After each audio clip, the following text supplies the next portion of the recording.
Live for each second without hesitation. I think Jesus was a compassionate, super intelligent gay man who understood human problems. On the cross, he forgave the people who crucified him. Jesus wanted us to be loving and forgiving. I don't know what makes people so cruel. Try being a gay woman in the Middle East, you're as good as dead. Don't shoot me, I'm just the piano player. Hold me closer, tiny dancer, count the headlights on the highway. Lay me down in sheets of linen, you had a busy day today. You should never take more than you give. There's really no point in asking what if? The only question worth asking is, what's next? Religion promotes the hatred and spite against gays. From my point of view, I would ban religion completely. Organized religion doesn't seem to work. It turns people into really hateful lemmings and it's not really compassionate. I couldn't strut around like Mick Jagger, or smash my instrument up like Jimi Hendrix or Pete Townsend. Bitter subsequent experience has taught me that if you get carried away and try and smash up a piano by pushing it off stage, you end up looking less like a lawless rock god and more like a furniture removal man having a bad day. Goodbye, Norma Jean. From the young man in the 22nd row, who sees you as something more than sexual. More than just our Marilyn Monroe. I'll not complain about your boring life, if you just leave me to mine. At first I stayed in a hotel, the Inn on the Park, the location for the famous story about me ringing the Rocket office and demanding they do something about the wind outside that was keeping me awake. This is obviously the ideal moment to state once and for all that this story is a complete urban myth, that I was never crazy enough to ask my record company to do something about the weather, that I was simply disturbed by the wind and wanted to change rooms to somewhere quieter. Unfortunately, I can't tell you that, because the story is completely true. When stars collide, like you and I, no shadow blocks the sun, the one. Like I said, sometimes a gut feeling is the most important thing, sometimes you have to trust fate. You may still be standing, dear, it read, but the rest of us are on the fucking floor. There is nothing wrong with going to bed with someone of your own sex. People should be very free with sex, they should draw the line at goats. Rocket Man, burning out his fuse up here alone. And yet it was true, the responsibility was huge, but there is nothing about being a father that I don't love. I even found the toddler tantrums weirdly charming.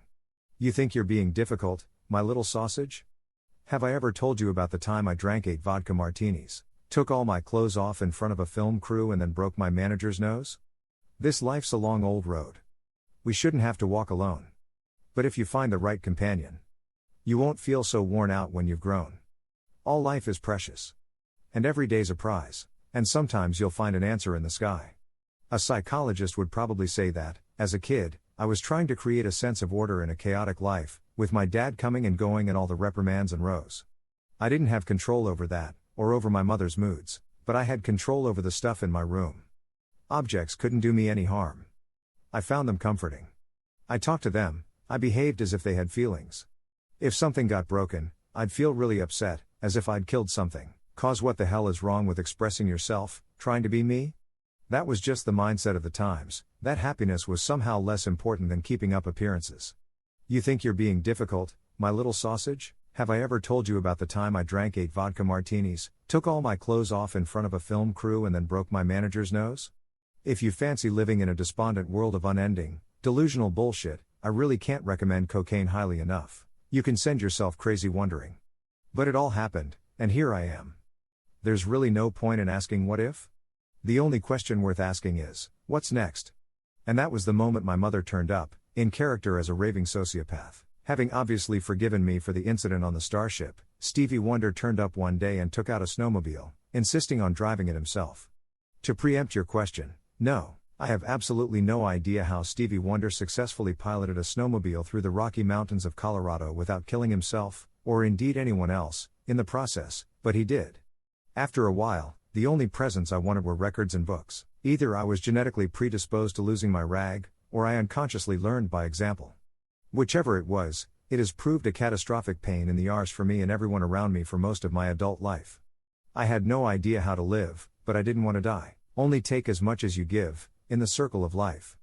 I think that people should be free to engage in any sexual practices they choose.